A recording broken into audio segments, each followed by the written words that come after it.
Hello everyone, good morning. जय मायके। कैसे हैं आप सभी लोग? उम्मीद करती हूँ स्वस्थ होंगे और मस्त होंगे। तो स्वागत है आपका मेरे व्लॉग में। तो आज हम पहुँच चुके हैं बांदीकुई, जो कि मेरी छोटी वाली बहन का ससुराल है। और ये देखिए, ये छोटी सी सुंदर सी एक सिटी है जो कि बहुत ही सुंदर है। सच में इतनी शांत और प्राकृतिक के दृश्यों से भरी हुई, सच में मज़ा ही आ गया। तो अब हम रात को यहाँ पहुँच चुके हैं। हम लोग बहुत रात में पहुँचे थे, बहुत थक चुके थे। अभी हम जा रहे हैं उसके घर की ओर। यह उनका घर आ चुका है और ये यहाँ कोरसा हमें लेने के लिए खड़े थे। तो अब हम जा रहे हैं अंदर। और ये मेरी बहन बैठी हुई है, आज 1 साल बाद में मिल रही है इसको। ये मेरी मम्मा है और जो कि उसके पास आई थी। और ये हम बच्चे के लिए कुछ शॉपिंग करके लाए थे, तो बस उसको वही दिखा रहे थे, वही देख रही थी। तो फिर उसके बाद हमने यहाँ चाय पी और थोड़ी सी बातें की। और आज उसका बर्थडे भी था साथ में, तो केक कट करवाया।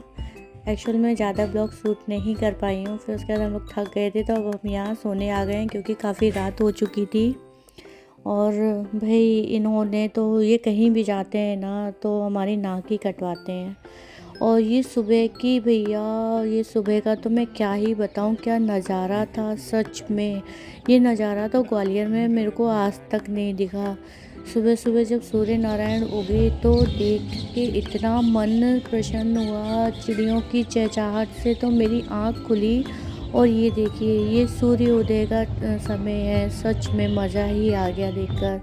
फिर उसके बाद हमने कहा चलो निकलते हैं, ये सिटी देख के आते हैं कैसी है। तो ये देखिए, ये चर्च है जो कि बंद पड़ा हुआ है। और लेकिन सच में बहुत ही पीसफुल प्लेस है। देख के इतना, मतलब हम, ऐसा लग रहा था बस। मैं अपनी बहन से कह रही थी एक यहीं प्लॉट मुझे भी दिला दो, बुढ़ापा तो मुझे अपना यहीं काटना है। इतनी शांति, इतना सुकून, इतनी साफ सफाई। और राजस्थान आए ऊँट ना मिले, ऐसा हो ही नहीं सकता है। और ये देखिए, यहाँ पे इतने बंदर, इतनी चिड़िया, ये तो मुझे ग्वालियर में कभी ऐसे देखने को मिलता ही नहीं है। बहुत ही अच्छा लग रहा था। और फिर उसके बाद हम यहाँ फाटक पे खड़े थे, इंतज़ार कर रहे थे। और ये देखिए, सामने से ट्रेन भी निकली। इस ट्रेन में बैठे भी अरसा हो गया। जब कोई चीज़ देखते हैं तो लगता है बस अब चलो, अब नेक्स्ट ट्रिप है ना वो ट्रेन से ही बनाएंगे हम अपनी। फिर इन सब के साथ अब हम घर पहुँचे, हमने नहाया और रेडी हुए। उसके बाद बस विदा लेने का टाइम। अब ये पल बहुत भावुक था, बहुत बुरा लग रहा था बेबी के छोड़ के आना, पर क्या करें, जाना तो पड़ेगा ही।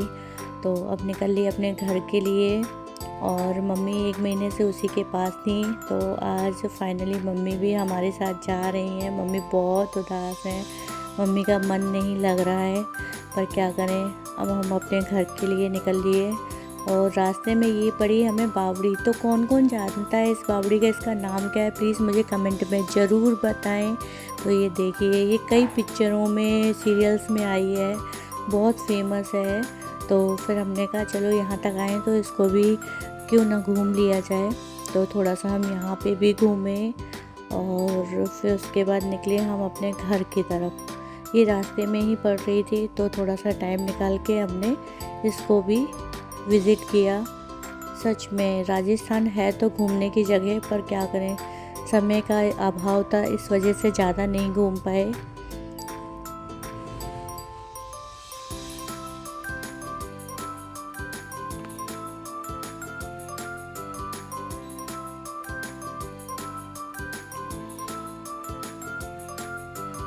और फिर बच्चे भी थे साथ में। अब हम निकल लिए अपने घर के लिए। फिर हम कहीं नहीं रुके, रास्ते में और भी बहुत सी चीज़ें थी। तो मेरी बहन ने कहा था घूमते हुए जाना दीदी, पर अब हम थक चुके थे। हमने कहा अब घर चलते हैं, क्योंकि कल अचानक सडन प्लान बना और हमारा निकलना हुआ। और ये देखिए, यहाँ पे भी घर पहुँचते पहुँचते रात होने ही, वह शाम हो रही थी, रात होने वाली थी। पर कोई नहीं, आज तो घर ही जाना है, तो कोई जल्दी नहीं है। तो बाय। तो फाइनली अब हम पहुँच चुके हैं अपने घर। और एंड टाइम पे मेरा मोबाइल बंद हो चुका था, तो इसलिए मैं बाकी कोई वीडियो शूट नहीं कर पाई। तो अब मैं अपनी ब्लॉग की एंडिंग यहीं करती हूँ। तो तब तक के लिए बाय। और ब्लॉग पसंद आ रहे हो तो प्लीज़ उसको लाइक करें और सब्सक्राइब करें। तब तक के लिए बाय बाय।